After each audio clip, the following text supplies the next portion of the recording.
संसार में शायद ही कोई ऐसा हो जिसके जीवन में कभी दुख ना आया हो। आदमी छोटा हो या बड़ा, धनी हो या फिर निर्जन, ताकतवर हो या फिर कमजोर, हर व्यक्ति को कभी ना कभी किसी बात का दुख जरूर होता है।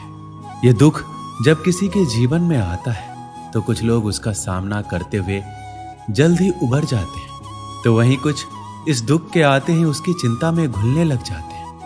दुख के आने पर ना सिर्फ व्यक्ति की परीक्षा होती है, बल्कि इसके आते ही आपको अपने और पराये का भी पता लग जाता है। एक बार दुख ने सुख से कहा कि तुम बहुत भाग्यशाली हो, लोग तुम्हें ही पाना चाहते हैं। तब सुख ने कहा, भाग्यशाली मैं नहीं बल्कि तुम हो, क्योंकि तुम्हारे आते ही लोग अपनों को याद करने लग जाते हैं। तो वहीं जैसे मैं किसी के जीवन में प्रवेश करता हूं तो लोग अपनों को भूल जाते हैं। इंसान के जीवन में दो तरह के दुख होते हैं, पहला वह जिसकी अभिलाषा पूरी नहीं हुई, और दूसरा ये कि उसके जीवन की अभिलाषा पूरी हो गई। जीवन के सारे दुखों का एक ही कारण है। ऐसे में किसी भी प्रकार का कष्ट आने पर सबसे पहले उससे जुड़ी चिंता करना छोड़ दे, बल्कि उसे दूर करने की चिंतन करे।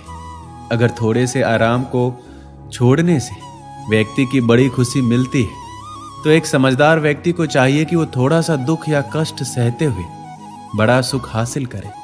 दुख किसी के साथ भेदभाव नहीं करता है, वह हर किसी के जीवन में आता है। इसलिए दुखी होने की बजाय उससे बाहर निकलने का प्रयास करना ही समझदारी होता है। इंसान का जीवन एक सिक्के के समान है, जिसके एक और सुख तो दूसरी ओर दुख होता है। उसके साथ कभी सुख तो कभी दुख लगा रहता है। ऐसे में जब सुख हो तो घमंड मत करना, और जब दुख आए तो थोड़ा सब्र करना।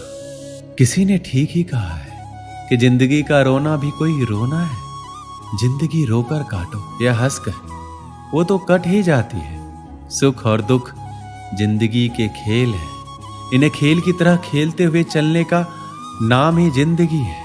अगर दुखों को नजरअंदाज ना किया जाए तो जीना मुश्किल हो जाता है। दुख का प्रत्यस्थ रूप जितना बड़ा दिखाई देता है, अंदर से वो उतना ही खोखला और कमजोर होता है। अगर विचारों को मजबूत बनाकर रखा जाए तो दुख हवा के झोंके के साथ गायब होने वाली पानी के बुलबुलों की तरह होते हैं। दुख, तकलीफ, आपदाएं इंसान की जिंदगी के साथ जुड़ी हुई ऐसी अप्रासंगिक घटनाएं हैं जो क्षति पहुंचाकर हमें विचलित कर देती है।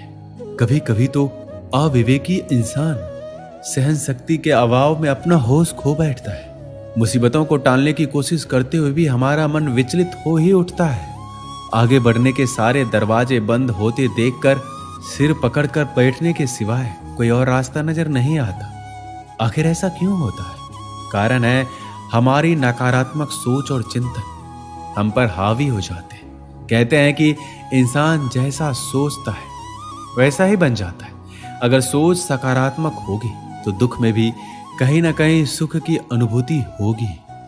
परीक्षा के समय आप देख सकते हैं कि कई छात्र डट कर सामना करते हैं, तो कई हार मान लेते हैं और डिप्रेशन में चले जाते हैं। या तो कई लोग परीक्षा देने ही नहीं जाते, कई तो कम नंबर आने पर अपनी जान तक देने की कोशिश करते हैं, बिना ये सोचे कि जिंदगी का बहुत ही छोटा सा पड़ाव है। प्रकृति ने हमें रास्ता बताया है कि दुख तकलीफों के समय रोने, सिर पीटने या डरने की बजाय अपने आप पर, अपने कर्मों पर विश्वास रखिए, जिससे कि आगे बढ़ने के लिए शक्ति, प्रेरणा और लक्ष्य मिले। किस्मत भी उन्हीं का साथ देती है जिनमें कुछ करने का साहस होता है। हर एक दिन एक जैसे नहीं होते। प्रकृति का नियम है कि रात के बाद दिन जरूर आता है। यहाँ कुछ भी स्थायी नहीं है। बुरे वक्त में हमें भी सुख रूपी सुबह का खुशी खुशी इंतजार करते रहना चाहिए, जो हमारे लिए एक नई ऊर्जा का निर्माण करती है। दूसरों से तुलना करके अपने भाग्य को कोसने की बजाय अपनी अच्छी बुरी आदतों, कमजोरियों और ताकतों को परखें और हिम्मत न हार कर आगे बढ़ते रहें। श्री कृष्ण कहते हैं, जीवन में कभी भी किसी चीज को लेकर अभिमान नहीं करना चाहिए, क्योंकि पत्थर जब पानी में गिरता है तो अपने वजन के चलते ही उसमें डूब जाता है। जिंदगी अध्यापक से ज्यादा सख्त होती है, क्योंकि अध्यापक आपको सबक सिखाने के बाद आपकी परीक्षा लेते हैं, लेकिन जिंदगी परीक्षा लेकर आपको सबक सिखाती है। जिस तरह हवा कभी भी एक दिशा में नहीं बहती, समय समय पर बदलती रहती है, कुछ ऐसे ही आपकी किस्मत भी है जो समय समय पर बदलती रहती है। इसलिए जीवन में आने वाले किसी भी दुख, नाकामयाबी से कभी निराश ना हो। मनुष्य के जीवन में कभी भी समस्याएं या फिर कहें चुनौतियां कभी भी यूं ही नहीं आया करती है। इनके आने में एक संदेश छिपा होता है कि आने वाले समय में आपको जीवन में बड़ा बदलाव लाना है। यदि आप चाहते हैं कि आपको अपनी मेहनत का पूरा फल समय पर मिले, तो आपको उसके करने का तरीका या फिर कहें तो खुद के जीवन में बदलाव लाना होगा। खुद को भीड़ का हिस्सा बनाने से रोकना होगा, क्योंकि भीड़ में जाने वाले व्यक्ति की पहचान कहीं गुम हो जाती है। सफलता अंतिम नहीं है, असफलता घातक नहीं है। यह आगे बढ़ते रखने का साहस है जो मायने रखता है कि सफल सिर्फ सपनों के लिए मत बनो, बल्कि उनके लिए भी बनो जो तुम्हारा मजाक उड़ाते हैं। तुम्हारा सबसे बड़ा दुश्मन तुम्हारा खुद का आलस है। इंतजार मत कीजिए, सही समय कभी नहीं आता। छोटे मन से कोई बड़ा नहीं होता, टूटे मन से कोई खड़ा नहीं होता। वक्त के साथ चलना जरूरी नहीं, सच के साथ चलिए, एक दिन वक्त आपके साथ चलेगा। तकदीर भी बदलेगी, तस्वीर भी बदलेगी। हिम्मत ना हार, हाथों की लकीर भी बदलेगी। जो लोग असफल होने से डरते हैं, वो कभी भी सफलता की खुशियों का अनुभव नहीं कर सकते।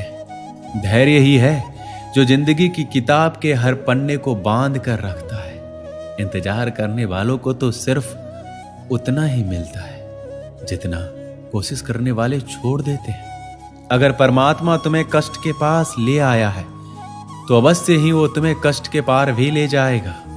स्वयं खुद को साबित करो, दूसरों को नहीं। महानता कभी ना गिरने में नहीं है, बल्कि हर बार गिरकर उठ जाने में है। खुद पर विश्वास रखें, सब कुछ संभव है। जो उड़ने का शौक रखते हैं, वो गिरने का खौफ नहीं रखते। जीवन में प्रयास सदैव कीजिए। लक्ष्य मिले या अनुभव, दोनों ही अनमोल है। जिसका उदय निश्चित है, उसे दुनिया की कोई ताकत नहीं रोक सकती।